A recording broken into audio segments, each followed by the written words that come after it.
College football is creeping up on us. We're almost at the 2-month mark before we will be watching our favorite teams play. Now, there are some teams that are super excited about this season, like, for instance, the Georgia Bulldogs, who expect to be the national champions after getting upset by Alabama. They can't wait for the season started. And then there are some teams that maybe feel that way for the right reason. And then some teams probably are just like, I don't even want this season to start, like my favorite fan base in the world, the Florida Gators and Billy Napier. Who do you think is under the most pressure to perform this season? I think this is a loaded question because I think there's tiers. I have declared Clemson dead. I have declared Dabo Swinney dead.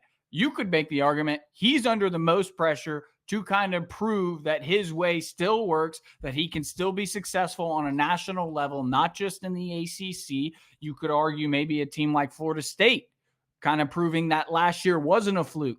You could say something about Brian Kelly and the LSU Tigers, like, this is year 3. You peaked maybe year 2 a little early. Year 1, you beat Bama.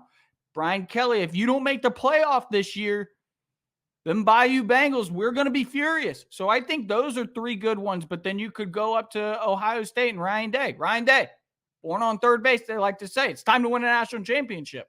Yeah, to me, I think the answer, I think it's Clemson. I think it's Dabo Swinney. And I think it's because there are expectations there at Clemson that Dabo Swinney has created for themselves. And he just hasn't adapted well to the landscape of college football that you have to adapt to. It's the thing that we always talked about Nick Saban. And this is probably the reason he retired, because he didn't love it. But he adapted to it while he was around. He adapted to it as well as anyone. Had Alabama in the college football playoff conversation. And Dabo Swinney seemingly just refuses to adapt. And listen, like, you can sit here and say, he's earned himself a leash, but he's getting towards the end of that leash. And this is a team where the expectations are different than, let's say, a Florida. I mean, obviously Florida, like Billy Napier, to me, the writing's on the wall. He should have been fired already for everything that's gone on. So it would be low-hanging fruit to say them. Mm-hmm. But like, what pressure do they really have? Because frankly, they win 6 games. Billy might keep his job. Like, they've gotten so bad over there in their expectations. But Dabo Swinney, to me, this is a team that needs to show up against Georgia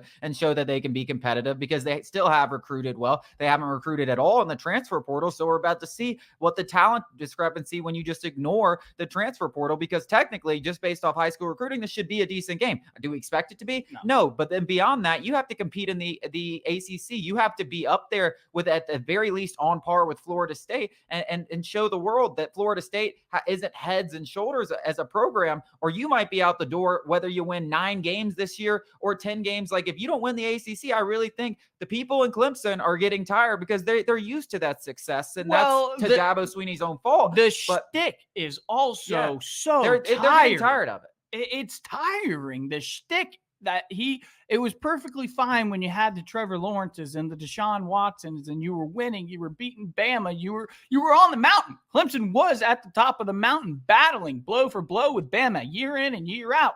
They are not even close to the mountain. They are in a valley. I'm serious. I couldn't be more confident that Clemson is dead. Dabo Swinney is dead. I want to move on a little bit before I, get some Clemson hate mail. But a couple of other names that I think are in a similar tier as Dabo, maybe. They haven't reached the peak, but they're on the and it's James Franklin and Penn State. I mean, I know the Nittany Lions haven't had a ton of success in terms of national champions since Joe, but I mean, you're right on the cusp, and you're recruiting with the best of them in the Big Ten and the nation. I'm blanking on his name, Drew Allure, is an absolute immense talent at quarterback, and they have yet to develop him. He looked pedestrian, is doing it, not even doing him.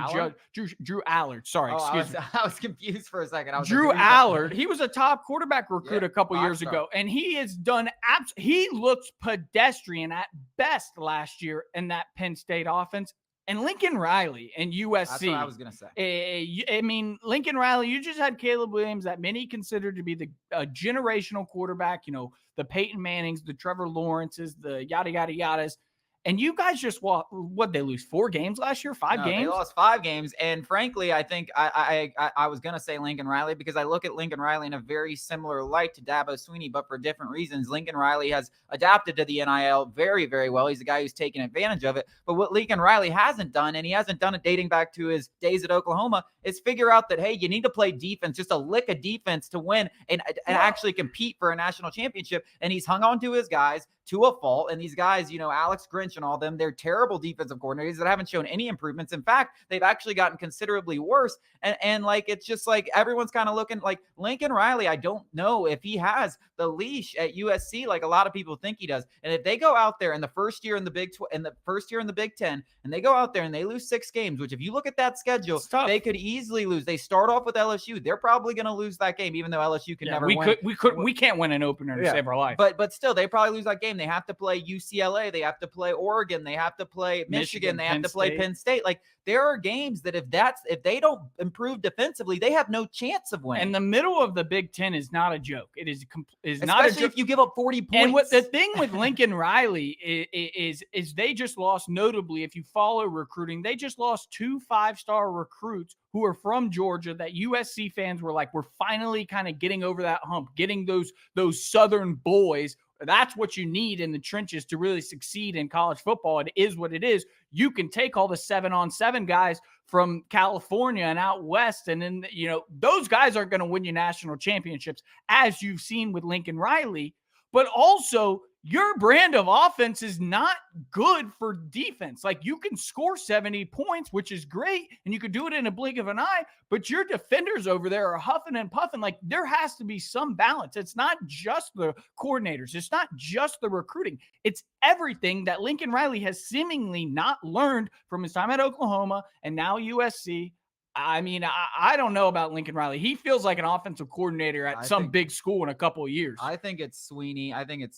And Lincoln Riley. Those are the two that really stand out to me, that really need to prove something, because the expectations are higher at those two schools.